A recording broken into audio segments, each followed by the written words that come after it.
When you walk past that headstone, something in your chest tightens. You feel it, don't you? You feel the weight of the truth buried beneath your feet. And it ain't just stone and soil holding it down. It's history, it's betrayal, it's courage, it's blood. Some stand there silent, fists clenched, and they don't even know why. Others weep, not just for the man, but for the mirror he held up to this world. A mirror they didn't want to look into. A reflection they tried to break, but truth doesn't shatter. It multiplies. Some folks walk up to that grave ashamed. Ashamed they stayed quiet when they should have spoken. Ashamed they believed lies written by the enemy's hand. Ashamed they clap for the ones who sold out righteousness for comfort. And that shame ain't temporary. It's generational. Then there are the ones who come angry. And they got every right to be. Because they know the bullet didn't just silence a voice. It tried to silence a revolution. They know it wasn't just one man buried. It was the promise of rising, the promise of thinking for yourself, of standing alone if that's what it takes to speak the truth. The grave is not a resting place. It is a warning and a symbol of truth silenced by fear. When people walk through cemeteries, they often expect quiet, peaceful rows of stone and memory. They expect rest, but not here, not with this grave. This one speaks, it pulses. It shakes the bones of those who dare to stand in front of it and feel its energy. Because this isn't just a man laid to rest. It's a message buried in soil that was never meant to hold it. You can feel it in your chest when you approach, like the hum of electricity just beneath the skin. This grave was never meant to be a finish line. It was built as a signal flare, a thunderclap, a red light in the middle of an intersection where history collided with courage. People stop and they stare not because they're paying respects in silence, but because the silence is screaming. This grave speaks louder than speeches, louder than riots, louder than parliaments and pulpits. It says to the people, look at what happens when a man tells the truth in a world built on lies.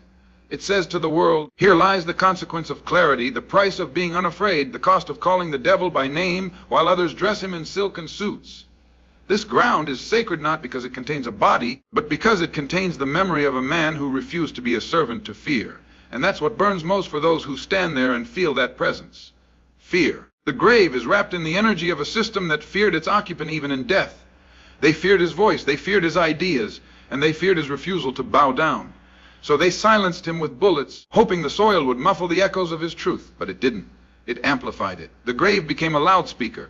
It turned into a monument of defiance, a shrine of resistance, a place where the truth digs in its heels and refuses to be erased. And now, decades later, that fear still lingers. You can see it in the hesitant eyes of those who visit. Some come thinking they'll feel peace, but instead they feel a weight, a burden, a deep and unsettling discomfort. That discomfort is not the grave's doing. It is their own conscience realizing that the truth buried here still lives louder than the lies above. This isn't about one man's life ending. It's about a war between truth and control, and the grave marks a battle the world lost that day. They buried a man, but they didn't kill the storm he brought, and that storm still brews in the hearts of the young, the silenced, the radical, the awake. The grave became a birthplace for new thought, for new rebellion, for unrelenting awareness. People walk away from that site with eyes wider than before, because now they've stood at the edge of what real fearlessness looks like. They've touched the dirt where a truth teller fell, and that experience brands itself into the soul. You see, most graves fade with time. Names wear off, flowers die, memory dims. But not here. This grave refuses to let time win. It's preserved in pain, in pride, in purpose. It isn't visited just out of habit or ritual. It's visited because people feel pulled to it, pulled by the spirit of resistance that refuses to go quiet. The energy there doesn't allow you to ignore what happened. It reminds you that the world isn't kind to those who refuse to play along. That grave is the final chapter in a book that was ripped from the shelves too early. And now readers come not just to mourn the ending, but to remember the fire in the pages. This grave forces you to question your role in the story. Were you silent when they demonized him? Were you absent when they tried to erase him? Are you still silent today? This isn't just a resting place, it's a mirror. A mirror held up to a society that still hasn't dealt with its sickness. A society that rewards obedience and punishes truth. A system that fears the sound of waking people up more than the noise of putting them to sleep. That grave is not passive. It is aggressive in its challenge to the living. It dares you to walk away unchanged. It dares you to return to comfort after standing in front of sacrifice. And there's something else about that grave. It does not belong to death. It belongs to legacy, to struggle, to unfinished business. It doesn't mark the end of a life. It marks the spot where the world showed just how much it fears unfiltered truth. That fear is real. It's the same fear that keeps people quiet today. The same fear that censors voices, that buries ideas before they grow too strong. That grave is a physical embodiment of what it means to live out loud, to speak without apology, to look oppression in the eye and say, "Not today." The soil around it doesn't just hold a body. It holds a charge like a battery powering movements, fueling resistance, feeding the hunger for justice. Every generation that stands before it is faced with the question, "What will you do now?" The grave doesn't ask for tears. It asks for action. It demands remembrance, not in words, but in deeds. It demands that the fire not die in the face of convenience or conformity. And people know it when they stand there. They feel it in the silence. Because the silence isn't peaceful. It's expectant. It's waiting. It's watching. That grave wasn't made to be visited and forgotten. It was made to be remembered and returned to, not as a ritual, but as a revival. It tells us that the price of truth is steep, but the cost of silence is even greater, and it dares us, every one of us, to decide which one we are willing to pay. Visitors react with shame, anger, and reflection, each emotion rooted in the legacy of justice denied. They come from every direction, some with heavy hearts, some with tight jaws, some with quiet footsteps. And as they approach that headstone, the air shifts, it thickens, because the man buried there does not rest in silence. He speaks without speaking, his life, his fire, the war he waged with words and truth. They still hover above the ground like smoke after the gunfire, and people feel it, whether they expect to or not, whether they came with respect or curiosity, whether they agreed with him or spent years avoiding everything he stood for. That grave pulls something from them, something they didn't know was still buried inside their own chest. Shame is the first ghost that rises. For many, it walks alongside them before they even see the grave. Shame for not listening when the truth was loudest. Shame for mocking a voice they didn't understand. Shame for sitting comfortably while a man was hunted for shaking the system. And that shame doesn't whisper. It stings. Because deep down they know the truth doesn't need their approval. It just needs their honesty. And when they're standing in front of the name carved into that stone, all the excuses melt. All the lies they were taught, all the propaganda they believed, all the labels they repeated, they dissolve into silence. And what's left is a reckoning. A realization that while the system painted him as dangerous, he was dangerous only to the lie they were made to love. Some look down at the grave and remember where they were when his name was in the headlines, when the speeches hit like thunder, when the crowds gathered, when the fear-mongering media told them to turn away. And they did. And now, years later, they come back walking softly, with heads not held high, but bowed not out of respect, but out of regret, because now they know. They see what he was warning about. They see how the very things he exposed are still alive, still breathing, still wrapped in new language. New leaders, new lies, and they're ashamed that they didn't stand up back then, that they didn't ask more questions, that they didn't see through the fog of fear they were fed. And then there's anger. Anger that burns beneath the skin like a slow fire. Not just at the system that tried to destroy a man for being too truthful, but at the cowardice of those who stood by and watched. Anger at the betrayal of leadership, of media, of faith, of society. Anger at the fact that the same machinery that tried to bury him is still alive, still humming, still working to silence the next generation of truth tellers. That grave becomes a focal point for rage, a place where suppressed fury finally finds release. Not just at what happened, but at the ongoing pattern. The realization that history didn't just repeat, it evolved, it put on a new suit. It changed its slogans. It used different words, but still walked with the same steps. You can see it in the clenched fists of those who leave flowers and walk away without saying a word. You can hear it in the voices of those who tell their children the real story, not the textbook version. You can feel it in the way people linger, like they're trying to absorb whatever strength still rises from the soil, because the anger is personal. It's not just about one man. It's about what was taken from all of us when a fearless voice was silenced. It's about the loss of potential, the loss of momentum, the loss of a path that could have changed everything if more people had listened instead of feared. And that anger doesn't fade with time, it grows. Because every new injustice, every new cover-up, every new betrayal, it all circles back to the grave, reminding people how much was lost when truth was met with bullets instead of dialogue. But there's also reflection, deep, soul-searching reflection. Because when you're standing before a grave like that, you're not just looking at death. You're looking at life lived without compromise. You're looking at what it means to speak when it's dangerous, to act when it's unpopular, to love your people enough to risk everything. And that kind of example forces people to turn inward, to ask themselves, what am I doing with my voice? What am I standing for? What am I willing to lose in order to live honestly? That grave doesn't allow apathy. It demands introspection. It demands self-inventory. It demands that every person who visits it walks away not just remembering, but rethinking their own position in this world. Some sit quietly on the bench nearby, staring into the ground like they're trying to hear something. Others close their eyes, not in prayer, but in confrontation. with themselves, with their fears, with their responsibilities. Reflection at that grave isn't passive, it's painful, because it means facing all the moments where silence won, where comfort was chosen over courage, where safety was put above justice. And yet, that pain is transformation. That pain is the first step toward rising.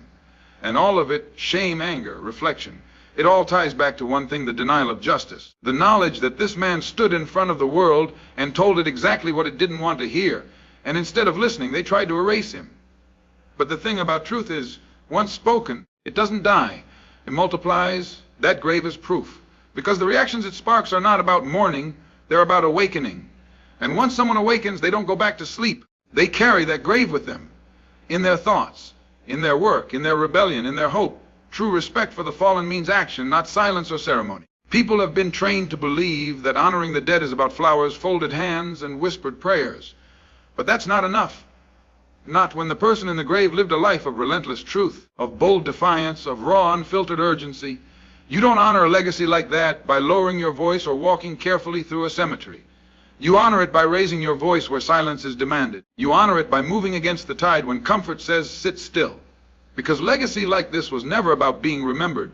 It was about continuing the fight. And the moment you treat it like a ritual instead of a responsibility, you betray the very soul of the one you claim to respect. There are people who visit that grave and treat it like a tourist stop. They take pictures, they nod solemnly. They stand there as if presence alone is proof of understanding. But presence without purpose is empty.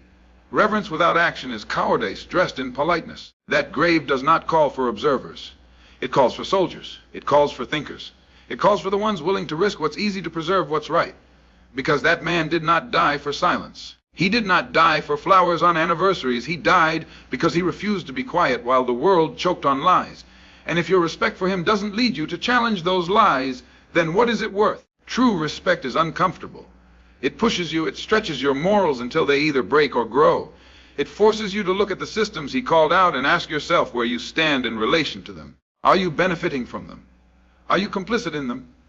Are you challenging them? If you're not doing the last, then your respect is sentimental at best and hypocritical at worst. Because a man who gave everything to tear down lies deserves more than your sympathy. He deserves your courage. And courage doesn't come in the form of ceremonies. It comes in the form of confrontation. And that confrontation isn't just external, it's internal. It's looking in the mirror and asking, do I live by the truth or do I hide behind it? Do I speak when it costs me something, or only when it's safe? Do I seek comfort more than justice? These are the questions true respect demands. Because that grave does not simply mark death, it marks a standard that too many people are afraid to meet. It's easier to light a candle than to light a fire within yourself. Easier to recite quotes than to act on them. Easier to praise a rebel in death than to support him while he was alive. But easy never changed anything, and easy never honored truth. People love to speak about legacy like it's an inheritance, like it's passed down neatly and automatically. But legacy is not a gift, it's a task, it's a weight, it's a call to carry forward what was risked, what was lost, what was sacrificed. And it's not optional. If you claim to admire the man, you must adopt his discipline, his fearlessness, his vision. That's how respect is shown, not in words, not in ceremonies, but in the refusal to let injustice breathe comfortably in your presence. That grave doesn't ask you to feel, it asks you to act. It doesn't ask for tears. It asks for resistance. Because every moment spent mourning without moving is a moment wasted. Mourning has its place, but mourning that doesn't ignite motion is nothing but performance. You stand at that grave and ask what can be done, not what has already been lost. You stand there not to say goodbye, but to say, I'm ready. Because the message he carried doesn't belong in the ground. It belongs in your hands, and your hands better be ready to work. There's no honor in admiring a man who stood alone if you're not willing to stand alone when it's your turn. No point in praising courage if you're too afraid to speak when injustice walks into your job, your school, your home.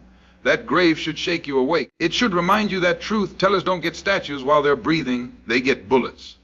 They get threats. They get vilified. And when they fall, the same people who stayed silent during the attacks suddenly find comfort in polished tributes and edited documentaries.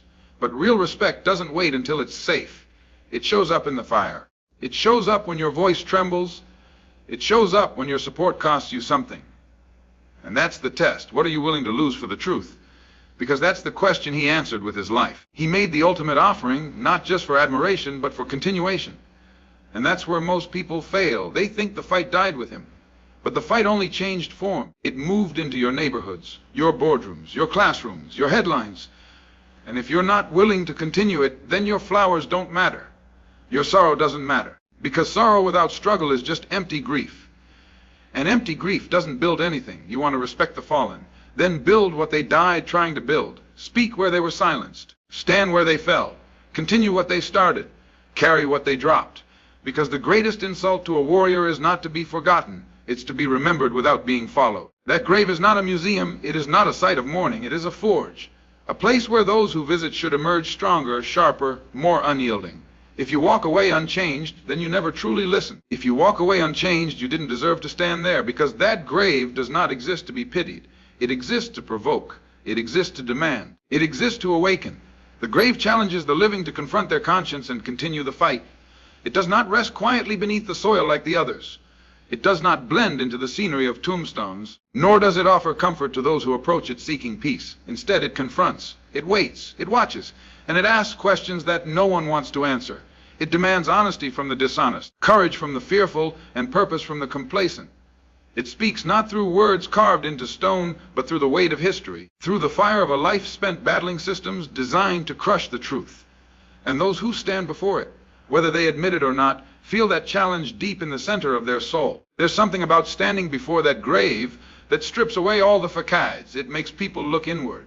Because it's not just a grave, it's a measuring stick. It silently asks, what have you done with your freedom? What have you done with your voice? What have you done with your privilege, your pain, your position, your platform? Have you spoken up? Have you stood up? Have you risked anything at all in the name of justice, in the name of truth, in the name of people who have been silenced for too long? And if the answer is no, then that grave becomes a mirror, reflecting everything you could have been, everything you should have said, every time you turned away when you should have stood firm. The challenge that grave presence is not gentle. It doesn't allow for soft reflection or vague commitments. It pushes you to name what you're afraid of. It asks if you've allowed fear to govern your decisions. It forces you to confront how many times you've chosen comfort over conflict, silence over solidarity, neutrality over necessity. Because the man buried there did not choose silence.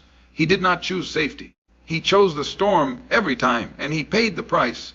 And now it's up to the living to decide whether that price was paid in vain, or whether it planted the seeds for something greater. The fight that grave points to is not over. It never was. It just evolved. It morphed into new forms: economic inequality, racial profiling, surveillance, school systems that suffocate creativity, media that spins truth into confusion, policies that punish the poor and protect the powerful.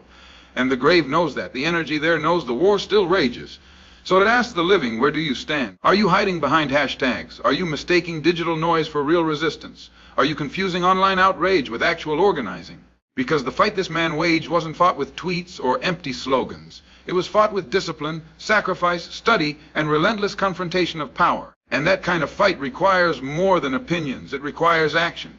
The grave is not content with admiration. It doesn't care how many people quote his speeches or frame his photos. It wants to know how many people are living by the words he spoke, how many are embodying the principles he preached, how many are putting their lives on the line for the people at the margins, for the children without futures, for the workers without wages, for the voices still being drowned out by the same forces that tried to silence him. That's the real tribute, not a ceremony, not a holiday, but a continuation of his mission, a willingness to be just as bold, just as hated, just as targeted, just as unwavering. The conscience cannot hide in front of that grave. It either rises to meet the standard or it retreats in shame. And that's the power of a life lived without compromise. It exposes the excuses of everyone else. It makes the compromisers look small. It makes the opportunists feel hollow. It makes the silent feel loud with guilt. And it makes the courageous feel called upon to do more, to speak louder, to fight harder. That's what a revolutionary grave does. It doesn't just honor the dead, it activates the living. That grave is not a symbol of the end. It is a question that keeps demanding answers. It asks what you are doing to carry the torch. It asks how much truth you can carry before it burns your hands. It asks whether your words match your actions, whether your values hold up when pressure rises. And it asks it without apology, without compassion, without compromise. Because it knows that the time for softness passed a long time ago. It knows that the world doesn't need more sympathizers. It needs soldiers of conscience, thinkers of resistance, speakers of inconvenient truths. And when the youth come to that grave, it speaks to them too. It doesn't coddle them. It doesn't feed them false hope. It tells them the truth. They will be targeted. They will be misunderstood. They will be isolated if they dare to live like he did. But it also tells them they will be remembered. They will be needed. They will be the ones history depends on. It's a grave, but it teaches more than most classrooms ever could. It teaches not through facts, but through fire, through the power of example, through the echo of a voice that refused to be silenced even by death. Every person who visits is left with a choice. Walk away inspired or walk away indicted. Walk away renewed in purpose or weighed down by cowardice. But no one walks away untouched. That's the kind of impact the grave has. It refuses to let people forget what was given, what was lost, what still remains unfinished. And if you really listen, really feel what's in that space, it won't let you sleep the same. It won't let you speak the same. It won't let you live the same. Because the grave does not sleep. It waits. It pushes. It stares through your silence. And it demands that you answer the only question that matters: what are you doing now?